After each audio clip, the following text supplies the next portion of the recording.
they're pretty rough at the first couple of days of practice, you know, and we go over a lot of discipline things.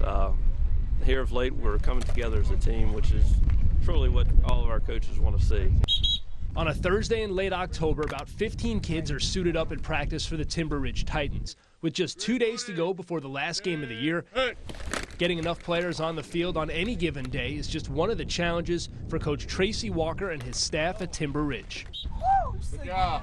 A lot of our guys, I would say close to about 60%, have never played an organized sport, and probably 75 have never played actually football. Timber Ridge School in Cross Junction is one part school, one part treatment facility. Currently 68 emotionally disturbed and behaviorally disordered boys ages 10 to 21 live here full time. Get them tree trunks, right? They also play football.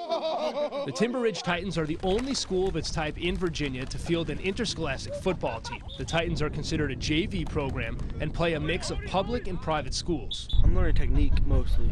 Like, I'm not the strongest or the biggest person out in the field, but I have a lot of heart. 16-year-old Alex Seal from Shenandoah County is a center and middle linebacker for the Titans. Like most of his teammates, he had little football experience coming into this season. The average stay for a student at Timber Ridge is 14 months, so every year begins with almost an entirely new roster. Sometimes it gets frustrating because we're trying to work as a team and everybody wants to win.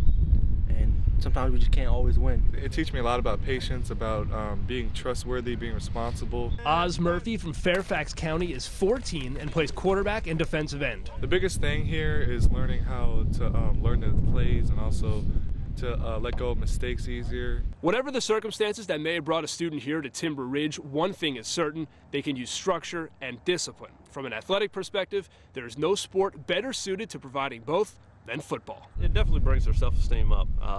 Like I said, they've hardly ever participated in sports, so getting that cohesiveness together. I feel like I have a role to play in football.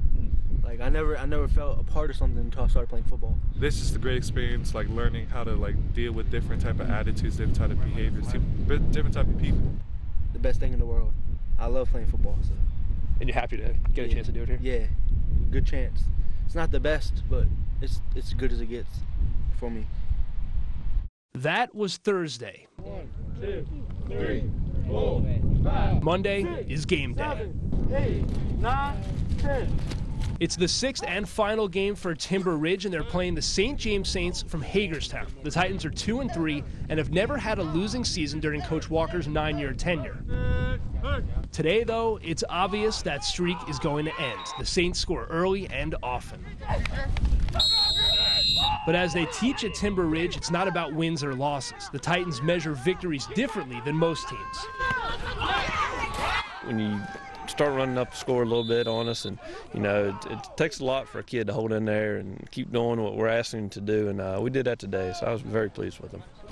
An example of that came in the first half. Alex Seal thought he was blocked illegally on one play and didn't get the call. He stormed off the field. Part of our program is, getting back on track. When something bad happens to you negatively, it's getting back on track, whether you can help it or it's not your fault at all. And that was a prime example. A prime example because just 2 plays later, he's frustrated, he's angry. There's nothing you can do. He didn't make the call, so you got to get back on the horse, And he did that and come up with a big interception for us. Not the greatest ending to the season that we'd like, but hey, at least we got to hit. At least we got to go out there and have some fun. And in the end, for a group of kids who may have been dealt a tougher hand in life, a chance to be a kid and have fun through football. Kids having fun, huh? I guess that's what it's about, isn't it?